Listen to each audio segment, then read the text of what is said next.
to another edition of the Tojo podcast for all things fitness and diet and nutrition related. It's another podcast, and like our last podcast on cheat meals was mega popular. So hopefully this one will be just as popular. It's amazing, isn't it, how we put out a podcast about you can eat pizza sometimes. You can eat what you like. Everybody and everyone's goes, like, I need to listen to this one.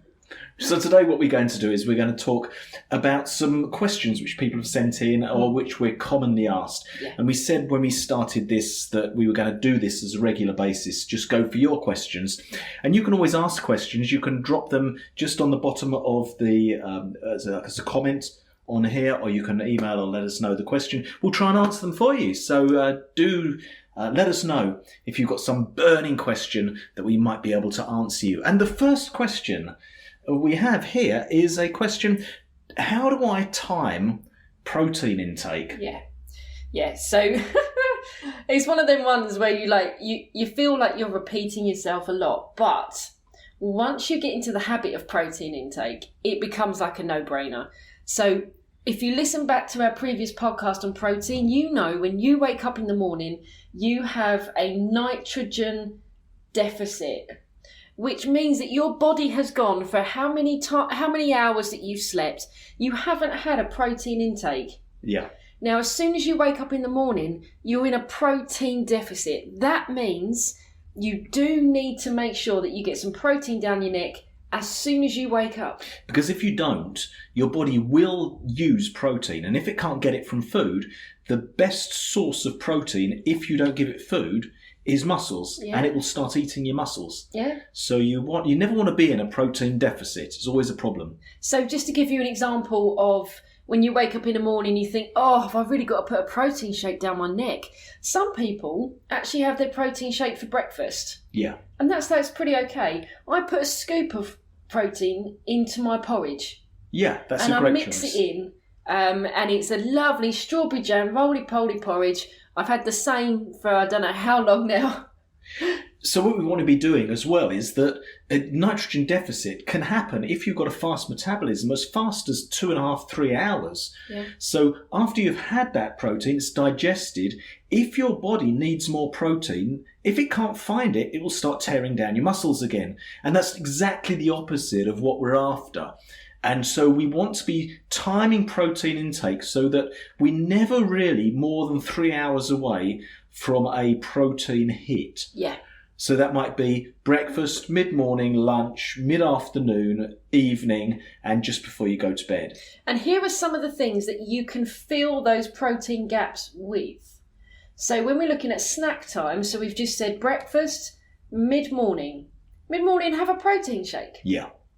Or have a protein bar. Protein shake is preferable, to be honest, because protein bars have a lot of calories in them. A lot of sugar in them, and protein shakes, can be. But it's better to eat for real food.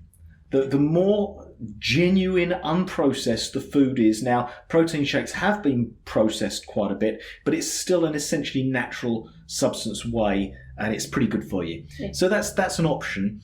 What you can do is beef up your meals by adding protein to them. So we will add egg whites to our porridge in the morning. Just stir it in. Once the porridge is done, just stir a bit of egg white in there, and it won't cook. It won't turn into scrambled egg, and it makes the porridge lovely and rich. Oh, it's so creamy. It's really nice. It's like having rice pudding for breakfast in the morning. We also put egg whites into our rice and do like an egg fried rice. Yeah.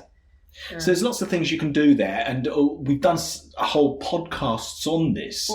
But the important thing is to remember this idea of nitrogen deficit. Yeah. And as an athlete, as somebody who's wanting to put on muscle and lose fat, you want to, you don't want to give your body the stuff with which it needs to build fat, but you do want to give it the stuff which maintains your muscle. So regular hit, perhaps 20 grams of protein every 2.5-3 hours. Fantastic. Job done. JD. Next question. I'm actually going to come on to another question that kind of links with that. Is when I train, what time should I eat? Oh gosh, how many times do you train people and we say to them, they're lagging, and we say, when did you have breakfast? And they say, I haven't. Yeah. All right. Here's the thing: is that you have to fuel your workout. Yeah.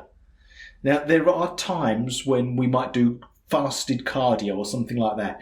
But as a general rule, we want to be putting fuel in the engine for the... Now, the difference is if you fill up your car with petrol and the petrol is immediately available, but it takes a while when you put food into your body to process it. So if you eat a big fried fat boy breakfast, you're not going to be able to work out because the food you've eaten hasn't been turned into energy yet. Yeah. And apart from that, all the blood has gone to your stomach to try and digest it. You're in a right mess. You can't work out.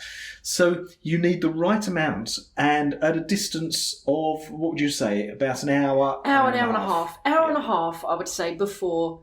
If you're working out in the morning, have some porridge an hour and a half before. Yeah. If you're working out in the afternoon, have like some peanut butter on toast an hour and a half before with perhaps a cup of coffee or something to fuel you at the same time. A banana's a good choice. Banana. Excuse me. That banana is a good choice. I'm just having my coffee. So always look, if you're trying to get optimal performance and you really want to make this work for you, then fuel your workouts. An hour and a half before. You don't want to eat something which is high fat or high sugar. Yeah. But you want to, sometimes we think, I'll eat a Mars bar before I work out. Worst thing we can do. But just to eat something which is a good source of carbohydrates and a good source of protein, an hour and a half before. Yeah. So not too much, but Yeah. Not a major meal, but a decent sized snack. Yeah, totally.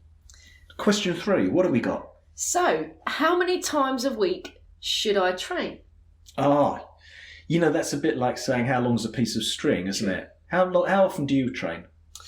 I train about 5-6 days a week. Yeah, same here. But it depends what you're after. Depends on your goals, really. If, for example, I've got clients who are looking to build muscle, they want to lose fat, then I'll get them training about 5 to 6 times a week. But that includes like your fasted cardio. Yeah. That includes like going out for a walk in the morning before you start work, which is fasted, or going out for a run. And then strength training. So that's your dumbbells. Yeah. That's your building your muscle about 3 to 4 times a week. So it doesn't all have to be, when we think about training, we often think this a 2-hour session at the gym. And it doesn't have to be like that. It can be broken up. So sometimes I'll train, I would normally train my shoulders and my calves on the same day. Very often I'll do that. But what I'll do is if I'm busy, I'll train shoulders in the morning and then I'll grab 20 minutes or 10 minutes, 15 minutes in the afternoon just to train calves. So you don't have to get this huge block of time. And I think this is really important because you can just fit bits in there. And I was talking to one of our clients just the other day and he was saying that he works from home and he sometimes sits on his exercise bike instead of sitting at his desk and pedals while he's working. And I think that's a great idea because you're doing 2 things at once. Mm-hmm. So every little, so you can start. How many times the tendency is to say, well, I'm going to jump in there and do 6 times a week. If you're starting out, twice a week is great. 3 times a week is pretty good if you're starting out. Yeah. We would generally start our clients, we'd like to start them on twice a week, move very quickly to 3 times a week. Yeah. And so we would consider a basic program 3 times a week. And then we would move, as people start progressing, an intermediate would be at 4 times a week. And then you can progress up. I mean, Arnold Schwarzenegger, when he was training for the Mr. Olympia, he was training twice a day. And in the golden age of bodybuilding, that's what happened. You went to the gym in the morning and you sort of went and bummed off down the beach for a while in the afternoon, got your suntan and went back for an evening session. I mean, if only. Yeah, definitely. So, about strength training about 3 times a week, cardio about 5 to 6 times a week, flexibility 5 to 6 times a week, core 2 to 3 times a week. So you're trying to mix and match this up. So Yeah. what I'll often do is I will, if I'm training a client, when we get into the flexibility side on Zoom, I'll jump in there as well, and I'll do that. Now, it might be the second time I've done flexibility, but because you just can't get enough of it. Really. No, that's right. So how many times a week should I train? The answer really has to be, how much time have you got? Yeah. What are your goals? And how much can you recover from?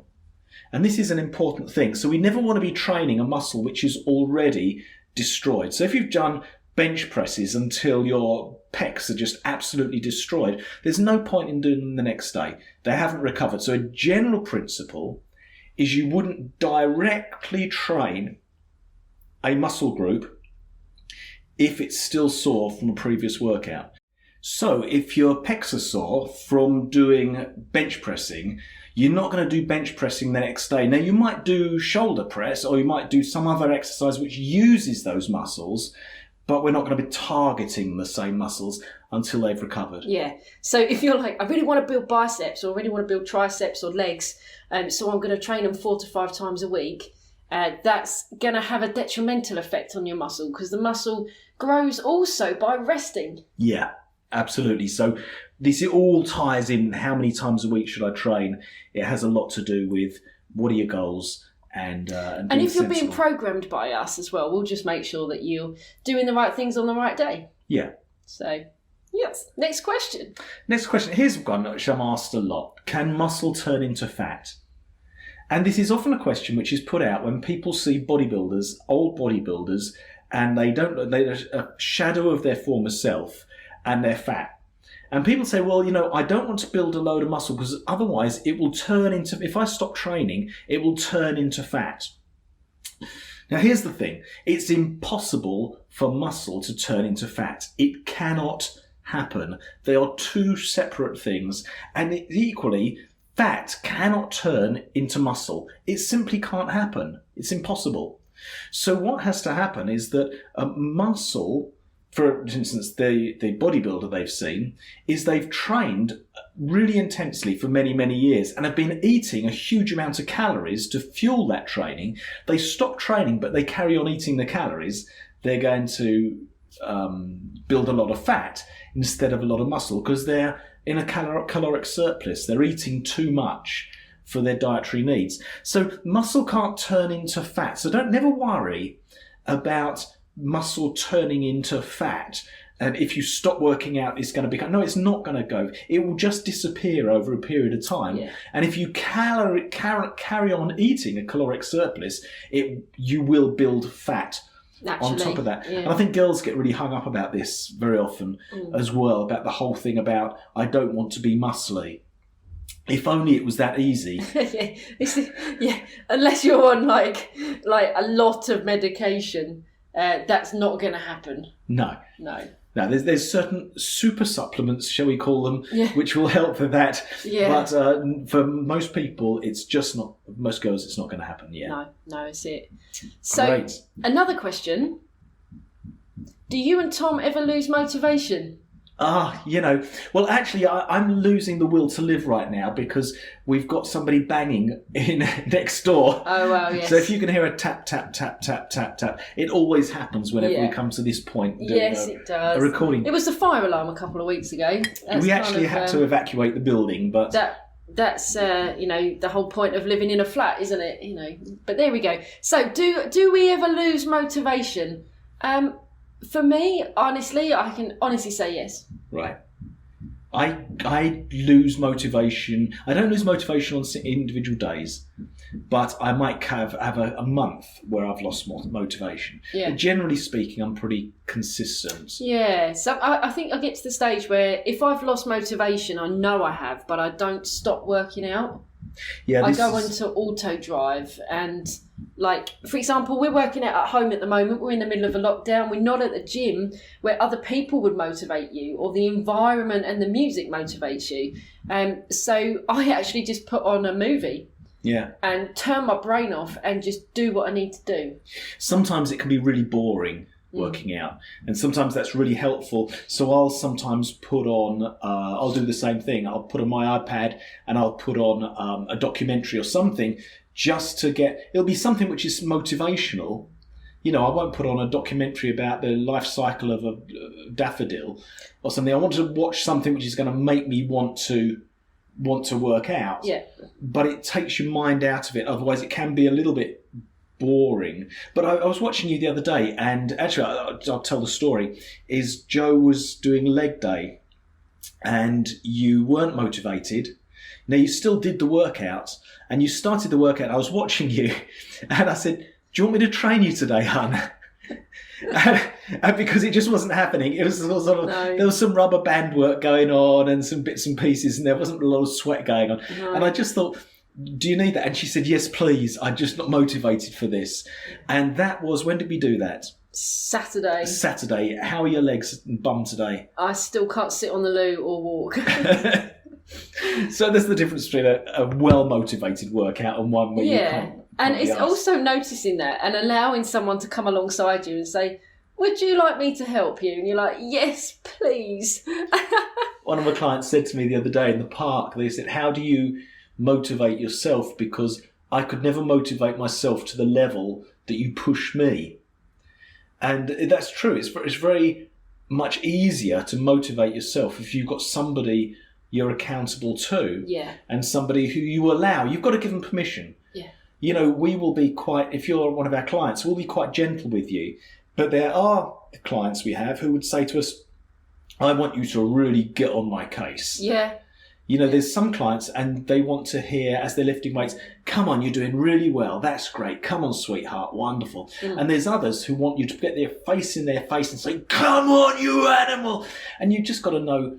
You got to know. You got to have a bit of wisdom there, haven't you? So yes, we do lose motivation, but it doesn't stop us training. No. If it does, that's the difference between a winner and a loser. A loser, a winner will feel all the same thing a loser does, but will do it anyway. And somebody who ultimately doesn't achieve their goals, they just won't. They won't do it when they're not feeling it. No, that's right.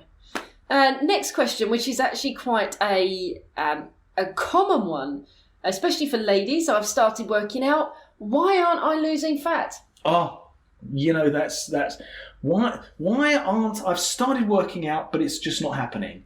And sometimes people will say, I've started working out, but I seem to be putting on fat. What's going on here? And there's a really good answer to that. And it's because diet and nutrition is one side of the coin and working out is the other side. So you go to the gym and you're now going 5 times a week. Perhaps you're really in there. That's great. You're working out. Now what you do is you go to the gym and you work hard. You come out ravenously hungry, but you haven't done your food prep. You haven't got your food organised, and there's a McDonald's or a Costa next door to the gym, and you go there, and it's okay because you're, inverted commas, rewarding yourself with your double latte vanilla whatever with cream on the top. And you need to recognise that by the very fact of wanting to reward yourself becomes a problem in itself. So why am I putting on fat? The reason I'm putting on fat is because the second half of the equation isn't in place. First half of the equation is I go to the gym and I work hard, but the second half of the equation is I need to be doing this, doing the nutrition side of things. So we do feel like we want to reward ourselves, which makes us overeat of all the wrong things. We do feel more hungry, which then, if we're burning 300 calories in our workout and all we're doing is then eating 400 extra calories, we're going to get fat. It's one of those things. Yeah, but also there's everyone's different with regards to why you're not losing fat. So, for example, some of our clients are on particular medications. Or so if you've got losing weight, shall we say. So I've got some clients on particular hormone medications. That has an effect on losing weight. Everything's different, but I do make sure that a lot of my clients I have on my Fitness Pal, and I actually check up on their meals and see what they're eating, just to make sure that we're actually in tune with what we're doing with them on a physical side. It's really easy to know when somebody is sticking to their diet. We were talking about this earlier. How do you know, as a personal trainer, when somebody is sticking to their diet? And the reason is they talk to you. Yeah. When they're not sticking to their diet, they stop texting, they stop sending their photos, they go quiet. And you just know. Almost every single time. It's like when you've got kids in the house and all of a sudden it goes silent. Yeah. Or when, the dog's there and all of a sudden it's disappeared and it's quiet. You're like, something's going down. So, next question. Hey, we're doing well. We've got one more question, haven't we? Yeah. What's the question? What's the best time of day to train? Oh, very, very good.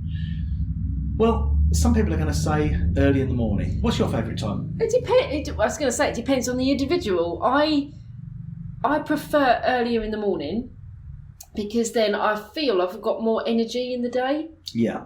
So I'll have my porridge in the morning. I'll leave it about an hour and a half, and then roughly about 9:30, 9 o'clock. That's when I'll hit the weights. And I think if you were to, I'm exactly the same. I work out well in the mornings, not so well in the afternoons. If you were to study this, you'd find that it splits fairly equally. Yeah, it does. In this, I just can't work out in the evening. If I work out past about 4 o'clock in the afternoon, I don't sleep that night. Yeah. I get so pumped, so jacked during the workout that I just can't settle. So the question, I want to rephrase that question and ask this. The right time, the best time to work out is the time when you're most motivated. So, when's the best time to have sex? When's the best time to have sex? When you want to, when you feel motivated to, otherwise going, oh really? But I've got a headache and I've got the no. The best time to do anything is when you're really excited about it. And what time of the day is that? So for me, after breakfast, I'm not talking about sex now, I'm talking about, just to put that out there, make that clear. The best time for me, just after breakfast, give it an hour, and I'm ready to go to the gym and go beast mode. You leave it till the afternoon, I've lost motivation. So for me, even though biologically there is certain evidence that working out in the afternoon is slightly better for building muscle, actually, if you can't motivate yourself to give it the same intensity in the afternoon as you can in the morning, you're wasting your time. Yeah, all depends on you, doesn't it? When you feel you've got the most energy, when you feel your head's in the game. Yeah. I feel my head's in the game first thing in the morning, and then slowly, it removes itself throughout the day. But there are times when I have had no choice than to do an afternoon workout, and that's been okay. I just turn my brain off and do what I need to do. Because you have to do, it comes back to this question about motivation. Yeah. You just have to do what you have to do. Yeah. And I was listening to a podcast just the other day by a very well-known bodybuilder, and he was saying that ever since he started bodybuilding when he was 14, he's a natural bodybuilder, and since that time he's got up every single day. He sets his alarm for 4 o'clock in the morning so he can get up, he has time to eat a breakfast, let it go down, get to the gym, work out from 5 o'clock till 7 o'clock in the morning, then go to work. He's able to do all of that. Now that's his time. At 4 o'clock in the morning, no. It's not going to happen for me. No thanks. Lift the dumbbell, I would have trouble lifting a cup of coffee at 4 o'clock in the morning. True. Yeah, it's true. So yeah, it all depends on the individual, really. But there are questions largely that we get asked time and time again. So we thought it'd be really cool to kind of put it in a podcast that you can re-listen to. You can slow it down, you can take notes on it. Feel free to kind of send us some more questions, fire them at us. We are human, we're not Marvel heroes. And we can't we can't actually tell you about our superpowers. If we do, we'd have to kill you. No, that's it. It's just got to be quiet about that. But we hope this has been really helpful for you today. It's been great fun, and do keep sending us those questions, because we can waffle on for ages about things which interest us, but it's much more fun to talk about things which you really want to hear about. Yeah. So God bless you. Have a fantastic week, everybody. See you later.